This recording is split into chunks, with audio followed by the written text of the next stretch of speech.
નમસ્કાર, કેમ છો? શિક્ષણ એ જ કલ્યાણ સંકુલના રાત્રિના ભોજનની અંદર હાર્દિક સ્વાગત છે. અને સ્વાગત હાર્દિક નથી બીકોઝ ઓફ આજે અમારી પાસે ભોજનના દાતા નથી. માત્ર વૃદ્ધાશ્રમની અંદર સાદા ભોજન માટે આપણા દાતા હતા, પણ અત્યારે પરિસ્થિતિ ગંભીર છે. સંકુલની અંદર સંકુલમાં આપણી પાસે ભોજનના દાતા બિલકુલ નથી. લગભગ તારીખો બધી ખાલી છે. સો ખાસ અપીલ કરીએ છીએ કે જે પણ મિત્રો વિડીયોને જોઈ રહ્યા છે એમને અપીલ કે યાર ભોજન માટે નાનો નાનો સહયોગ કરો, કારણ કે તમારા સાથ સહકારથી બધું ચાલે છે. અને આવું કરશો તો બહુ અઘરું પડશે યાર. અને ખાસ સંકુલમાં ત્યાં કરિયાણું પણ લગભગ બધું ખાલી છે. અને જે કદાચ ભોજનમાં સહકાર ના આપી શકે, અને ઘણા લોકો મહિપતસિંહ મળવા આવતા હોય છે, તો એમને અપીલ કરું કે જ્યારે બી મહિપતસિંહ મળવા આવો, કંઈ કામ લઈને આવો, તો ચોખાનો એક કટ્ટો મૂકતા આવજો ગાડીમાં, અથવા તેલનો એક ડબ્બો મૂકતા આવજો, પૌવાનો એક કટ્ટો મૂકતા આવજો, દાળનો એક કટ્ટો મૂકતા આવજો. વોટેવર 5 કિલો મોરસ પણ લઈને આવી શકો તમે, 1 કિલો ચા પણ લઈને આવી શકો. તમારી જે આર્થિક સદ્ધરતા છે, તમારી જે ઈચ્છા શક્તિ છે, એ લઈને આવશો. મને ખૂબ ગમશે.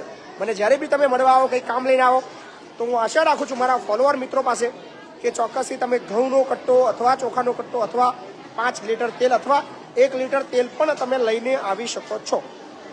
અત્યારે સમય છે ભોજનનો, અને ભોજન માટે આજે આપણી પાસે કોઈ પણ દાતા નથી. તો દાતા ના હોય ત્યારે કંઈ વાંધો નથી આવતો, ભોજન તો ચાલુ જ હોય છે, દાતા હોય કે ના હોય. તો ભલે આજે દાતા નથી, પણ ભોજનનું મેનુ બતાવી દઈએ. ગરમા ગરમ રોટી છે, સરસ મજાનું શાક બનાવવામાં આવ્યું છે, સાથે છે રાઈસ અને સાથે છે દાળ. દાળ ભાત રોટલી શાક ફૂલ મેનુ છે. અને બધા જ અમારા ઠક્કર આવી ગઈ છે 4 દિવસની ગુલ્લી મારીને. કેટલા દિવસની? 8 દિવસની ગુલ્લી મારીને. ટુન યસ. તમે આવી ગયા છો? ઓ નિરાલી, તમે આવી ગયા છો? તું બી આવી ગઈ? તું બી આવી ગઈ? વલસાડ તમે આવી ગયા? સો આજે સંખ્યા લગભગ ઘણી બધી આવી ગઈ છે. હવે પીટીસી તો ગઈ જ નહીં. ઓ પીટીસી તમે આવી ગયા લે? ચાર આવ્યા તમે લોકો? આજે આવ્યા? સો સંખ્યા આપણી ધીરે ધીરે લગભગ પાછી આવી રહી છે. પીટીસી વિશાલ અમરેજી લે તમને? અચ્છા, હોબરી લેવી વિશાલ.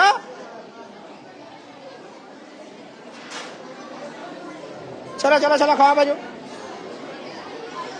ચાઇના આવી ગયા તમે? ઓ ઝાડી હું લાવી તું? હે હું લાવી? કશું નહીં લાવી? બોલો મેગી. સોયા બધા જ ભોજન માટે બેસી ચૂક્યા છે. અને આગળ અમારી જીયા.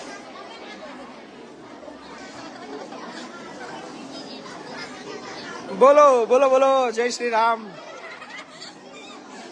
સો અહીંયા અમારા બાળકો બધા જ લાગી ચૂક્યા છે ભોજન માટે.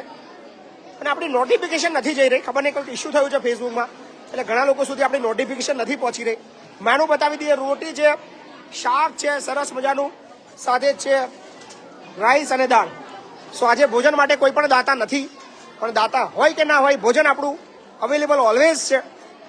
3 ટાઈમ 4 ટાઈમ જેટલા ટાઈમ બાળકોને જમવું હોય એટલા માટે ટાઈમ અમે બાળકોને ભોજન આપીએ છીએ. અને આ બધું જ શક્ય બને છે તમારા સહકારથી. સો લગભગ જેટલા પણ મિત્રો જોડાયા છે, આજે અમને અપીલ કરીએ કે આજે જ્યારે ભોજનના દાતા નથી, તો દરેક વ્યક્તિ, વિડીયો જોનાર વ્યક્તિ ઓછામાં ઓછા 100 રૂપિયાનો સહયોગ આજે ચોક્કસથી કરે. ફોનપે, ગૂગલ પે અને પેટીએમ નંબર છે 8768880888 થકી ચોક્કસથી યોગદાન આપજો. ખૂબ જરૂર છે અને કરિયાણાની ખૂબ જરૂર છે. સંકુલમાં કરિયાણું લગભગ ફિનિશ થવાના આરે છે, અને ભોજનના દાતા પણ નથી, તો ખૂબ અઘરું બની શકે છે. તમે સમજી શકો છો, આટલા બધા બાળકોને 3 ટાઈમ 4 ટાઈમ ખવડાવવાનું હોય, આટલું મોટું મેનેજમેન્ટ કરવાનું હોય, તો તમે પરિસ્થિતિને તમે અંદાજો લગાવી શકો છો. સો પ્લીઝ આજે નાનો નાનો સહયોગ કરજો. અને હવે હું રોંગ ગોડા આપું છું. આજે ભોજનના દાતા નથી. સો ઓળખતા જશો, મારું નામ છે આયુષી વંદે માતરમ, અને તમે સૌથી પણ વધારે જોડાઈ ગયા છો. તો પહેલાં તમને થેન્ક યુ સો મચ. અને આપણે ઘણી બધી વાતો કરીશું, પણ તમને એક અગત્યની વાત કહી દઉં, કારણ કે હું રોજ વાત કરતી હોઉં છું. અને ભોજનના શરૂઆતમાં તમને દાતાના નામ કહેવાના હોય છે. અને દાતાના નામ તો આજે ના કહેવાય, કારણ કે એક સિચ્યુએશન ઊભી થઈ ગઈ છે કે આજે દાતા નથી. સો તમે 8 લાખથી પણ વધારે ફોલોવર છો, તો તમે લોકો અમને સપોર્ટ કરો, કારણ કે આટલું મોટું સંકુલ કે આટલું મોટું વૃદ્ધાશ્રમ કે આટલું દિવ્યાંગ આશ્રમ ચલાવવું ખૂબ અઘરું છે. અને જો તમે 100 રૂપિયાના પણ યોગદાન કરશો ને, તો અમારું સંકુલ આટલું આમ તમને ખબર છે કે કેટલું આગળ છે અને આમ આખા ગુજરાતમાં તેનું નામ છે અને તમારા જેવા એકદમ મજાના ફોલોવર છે.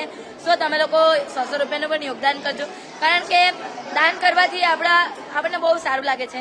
અને બીજી વાત કરવા જાઉં તો કંઈ નહીં કહેવાય, કારણ કે જો તમે દાન કરશો ને તો આગળ જઈને તમને જ પુણ્ય મળશે, કારણ કે આપણે જેવું કરશું તેવું આપણને ફળ મળશે. અને આપણે આપણી માતાઓ એટલે કે આપણા સંકુલની લક્ષ્મીઓના તમને દ્રશ્યો બતાવી દઉં કે બાપુને આટલી બધી દીકરીઓ છે અને નાનેથી મોટી બધી દીકરીઓ છે અને બધા ખૂબ ખુશ રહે છે. અને જેના આટલા અમારું ઘર એટલે કે શિક્ષણ અને કલ્યાણ સંકુલમાં આટલી બધી દીકરીઓ હોય અને તે દીકરીઓ આટલી સારી રીતે રહેતી હોય તો ખૂબ જ સારું કહેવાય.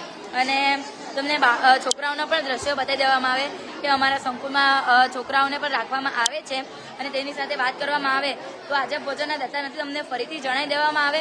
અને જો તમે દાતા બનવા માંગતા હોય તો તમે 70 96 48 પર કોલ કરી શકો છો. અને બીજી વાત કરવામાં આવે તો આપણે હવે બીજા બાળકો જોડે વાત કરીએ, કારણ કે રોજ આપણે ઘણા બધા બાળકો જોડે તો વાત ના થાય અને આપણે કોઈ પણ બાળકો જોડે તો વાત આપણે કરી જ લઈએ. તો આપણી દીદીઓ જોડે વાત કરીએ, પીટીસીની તમારી જોડે વાત કરીએ. તમે ભાગતા કેમ છો? બોલો, કઈ બોલવું છે તમારે? બાપુ વિશે કઈ બોલવું છે? તમે ઉત્તરાયણ કરવા ઘરે ગયા હતા? મજા આવી તમને? બહુ મજા આવી. સો ઘરે મજા આવે કે અહીં મજા આવે તમને? પણ તમને અહીં ગમે કે ઘરે વધારે ગમે? એમ બંને જગ્યાએ? આ બી ઘર જ છે ને એ બી ઘર જ છે. સો હું તમને હજી પણ વાત કહી દઉં કે તમે લોકો દાતા બનવા માંગતા હોય તો તેનો નંબર જો અને 100 રૂપિયાનું પણ તમે યોગદાન કરી શકો છો. અને હું તમને રોજ નવી નવી વાતો કરું છું અને આપણો સંકુલ પણ તમને બતાવું છું. અને બિકોઝ ઓફ વિન્ટર એટલે કે ઠંડીના કારણે આપણા બાળકોને પણ અંદર રાખવામાં આવે છે. તમને વૃદ્ધાશ્રમમાં પણ બતાવું છું કે વૃદ્ધોને આપણે અંદર રાખીએ છીએ અને હવે આપણા બાળકોને પણ અંદર જ જમાડવામાં આવે છે. અને તમને એક નવી વાત બતાવી દઉં કે તમે મારા પાછળ કે પછી મારા આગળ કે તમે સંકુલના આ બધા દિવાલો પર તમે સુવિચારો વાંચતા હશો તો તમને બધા સુવિચારો હું તમને વૃદ્ધાશ્રમે પણ કહું છું કે આપણે અલગ અલગ વિશે વાતો કરીશું અને તમે પણ સારો રિસ્પોન્ડ આપો છો. તેમજ 100થી પણ વધારે મિત્રો છો તમે જોડાઈ ગયેલા અને જેવું લાઈવ સ્ટાર્ટ થાય તેમ તમે જોડાઈ જાઓ છો તો તમને પણ થેન્ક યુ સો મચ, કારણ કે આટલું મોટું શિક્ષણ કલ્યાણ સંકુલ ચલાવવું એ ખૂબ અઘરું છે. અને તે બી એની એક યુનિક વાત છે કે એ સોશિયલ મીડિયાના થકી ચાલે છે. અને તમે જાણતા હશો કે ઇન્ડિયામાં કે ઓલ ઓવર ગુજરાતમાં આટલી બધી સંસ્થાઓ ચાલે છે પણ તમને એક યુનિક વાત ખબર છે કે હું તમને પાછી કહી દઉં કે સોશિયલ મીડિયાના થ્રુ કોઈ પણ નથી ચાલતું. માત્ર આપણી શિક્ષણ કલ્યાણ સંકુલ, દર્દીનો છેડો વૃદ્ધાશ્રમ કે પછી આપણું દિવ્યાંગ આશ્રમ જેમાં દિવ્યાંગોની સંખ્યા વધી રહી છે અને તમે તેમાં પણ યોગદાન આપી શકો છો. અને તમને હવે એકદમ સરસ મજાનું જમવાનું આપણે લાઈવ કરીએ છીએ તો આપણે સરસ મજાનું મેનુ પણ જોઈએ જ લઈએ. જો કે બાપુએ તમને બતાવી દીધું છે તો પણ હું તમને બતાવી દઉં, કારણ કે મારી આદત છે હું મેનુ બતાવી જ દઉં છું. સો આપણી સરસ મજાની રોટલીઓ છે અને મેથી અને રીંગણાનું શાક છે, કારણ કે શિયાળો ચાલે છે હજી. સરસ મજાના ગરમા ગરમ રાઈસ છે અને મારી ફેવરેટ દાળ, કારણ કે મારું દાળ ભાત ફેવરેટ છે અને હું રોજે જ ખાઉં છું, કારણ કે કંઈ બી હોય હું દાળ ભાત સૌથી વધારે ખાઉં છું. અને હવે મેં મારી મિત્ર એટલે કે મીન્સ કે મારી હેતવીને લાઈવ સંભાળવા માટે આપું છું. અને હેતવી, આજે તમને એક વાત કહી દઉં કે આજે લાઈવ માટે કોઈ દાતા નથી. સો 8 લાખથી પણ વધારે ફોલોવર્સ હોય અને દાતા ન હોય કેવું બને? જો તમે તો યોગદાન આપવા માંગતા હોય તો તેનો નંબર છે 70 96 48 66 80 અને તમે બાપુનો નંબર જો તમે કહેવા માંગો તો 8768880888 પર તમે ફોન કરી શકો છો. અને સારામાં સારી વાત કરવામાં આવે તમે દાતા બની શકો છો અને તમારી પાસે એકદમ સારામાં સારી તક છે. સો હું હવે લાઈવ કરવાની સારામાં સારી તક હેતવીને આપું. આપણે અત્યાર સુધી બહુ અલગ બહુ ટાઈમ થઈ ગયો છે, એ લોકોને બી જમવું હશે તો આપણે એક કામ કરીએ, આ લોકોને આપણે ફરીથી કાલે વૃદ્ધાશ્રમના લાઈવમાં તમને અમે પાછા મળશું અને ખૂબ મજા આવે છે. તમને ખબર છે કે આપણે બધા લાઈવ કરીએ છીએ, ખૂબ મજા આવે છે અને તમે ઘણા રિસ્પોન્સ આપો છો, કોમેન્ટ્સ કરો છો, સારામાં સારા કોમેન્ટ કરો છો અને તે થકી અમને પ્રોત્સાહન મળે કે અમે હજી પણ લાઈવ કરીએ. સો તમને ખૂબ ધન્યવાદ.